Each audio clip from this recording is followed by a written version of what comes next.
Alright guys, welcome back to another video. Today we are actually doing something super fun. I put a lot of time into this project. It is a 5 to 7 part Disney series. I don't know yet. I've done like 3 parts, but I'm working on part 1 last for some reason. So basically I have the entire series done. I just need to finish this part and then upload the rest after that. So with that said, welcome to this episode 1. It's going to be an awesome series.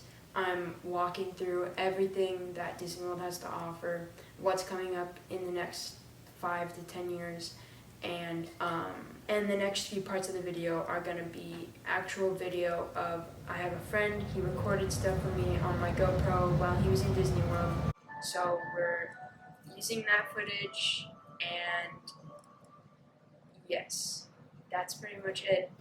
Alright guys, thank you for clicking on this video. Stay tuned for more episodes in the future, and let's get into the video. Alrighty, the first park we will be talking about today is Magic Kingdom. This is the oldest and most popular park in Disney World. Here is some footage of the castle and Main Street. At the moment, the Disneyland Railroad, which is under that main front building, is currently closed. We'll talk more about that later. But as for now, it remains closed until further notice.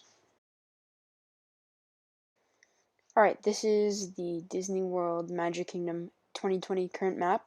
And so we have Tomorrowland, Frontierland, Adventureland, and Fantasyland. Main Street USA isn't really a land, it's more of an area in the park.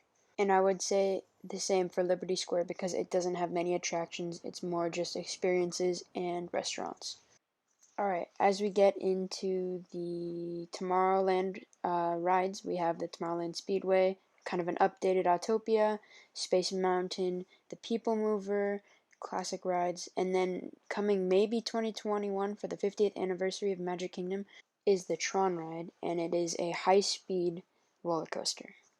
Also, as I said earlier, the Disneyland Railroad is closed because the railroad will be going under the Tron ride, and at the moment the Tron ride isn't open. As for Frontierland, we have Big Thunder Mountain, Haunted Mansion, and the Riverboat ride, which I just learned is on an underwater track. And I almost left this out, Splash Mountain, one of the most popular rides in Disneyland, soon to be closed to change to a Princess and the Frog themed version of it because it had some offensive history. But if Disney's making a new ride, I'm all for it, and hopefully they make it good enough to replace Splash Mountain.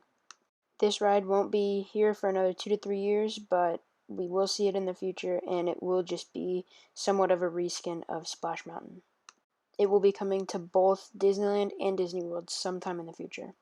Alright, our next park is Adventureland. This is home to The Jungle Cruise, an all-time classic, and I didn't know this, but there's a movie coming out soon from it, so that's interesting.